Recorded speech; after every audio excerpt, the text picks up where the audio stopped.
আপনাদের সাথে আমার রান্নার ভিডিওগুলো শেয়ার করলে আমার খুব বেশি ভালো লাগে। আমি জানি না আমি ঠিক কতটুকু রান্না করতে পারি, বাট আমি যখন আপনাদের সাথে ভিডিওগুলো শেয়ার করি আমার ভীষণ ভালো লাগে। তো আজকে রান্না করব হচ্ছে লেয়ার মুরগি আর ডাল। তো হ্যালো, আসসালামু আলাইকুম সবাইকে। তো রান্না শুরুর প্রথমেই আমি হচ্ছে পেঁয়াজটা একটু ভেজে নিয়েছি। এবার দিয়ে দিব হচ্ছে আদা বাটা, জিরা বাটা, এইখানে হচ্ছে পেঁয়াজ বেরেস্তা সব একসাথে আমি বেটে এটা একটু হচ্ছে কষিয়ে নিব। বেশি সময় কষানোর দরকার নেই, যেহেতু পেঁয়াজটা আমি এখানে বেরেস্তা করে দিয়েছিলাম। তো এখানে একটু তেজপাতাও দিয়ে দিয়েছি ফ্লেভারের জন্য। এখন একটু পানি অ্যাড করে দিচ্ছি, যেহেতু আমি গুঁড়া মশলাগুলো দিব। এখন একটু দিয়ে দিলাম হলুদের গুঁড়া, একটু বেশি করেই দিব কালারের জন্যে।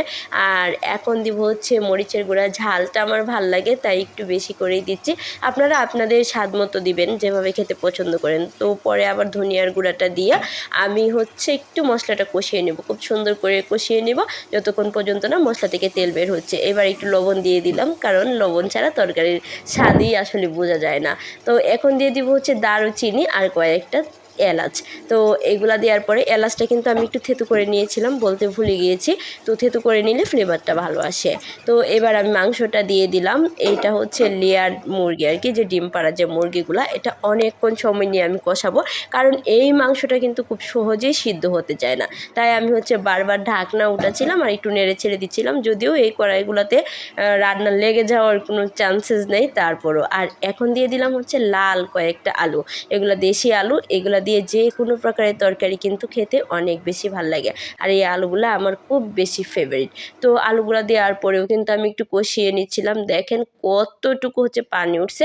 আর এই মুরগির সাথে যেহেতু ডিম ছিল, ভাবলাম যে এই ডিমগুলো তরকারিতে দিয়ে দিই, খেতে ভালো লাগবে। তো এইভাবে হচ্ছে মুরগির ডিম কার কার পছন্দ অবশ্যই কিন্তু জানাবেন। এবার আমি একটা কাজ করব, তেজপাতা, এলাচ আর দারচিনিগুলো আমি উঠিয়ে ফেলে দেবো, কারণ এগুলো যখন মুখের নিচে পড়ে তখন খুব বাজে লাগে। তো এখন দিয়ে দিচ্ছি হচ্ছে কাঁচামরিচ। এর হচ্ছে দুটো উপকারিতা, একটা হচ্ছে খুব তাড়াতাড়ি সেদ্ধ হয়ে যায়, আর একটা হচ্ছে মাংস থেকে খুব সুন্দর একটা ঘ্রাণ আসে।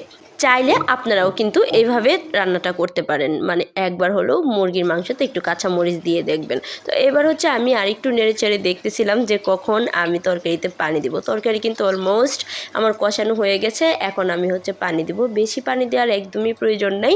আমি মাত্র 2 মগ পানি দিয়েছি, যে অল্প পানি দিয়েছি, জাস্ট হচ্ছে বলক উঠলেই, মানে পানিটা একটু টানলেই তরকারিটা নামিয়ে নিব। আর তরকারির কালারটা দেখতে পারবেন। এখন আমি দিয়ে দিচ্ছি হচ্ছে একটু ভাজা জিরার গুঁড়া। ভাজা জিরার গুঁড়া দিলে কিন্তু ফ্লেভারটা অনেক বেশি সুন্দর আসে।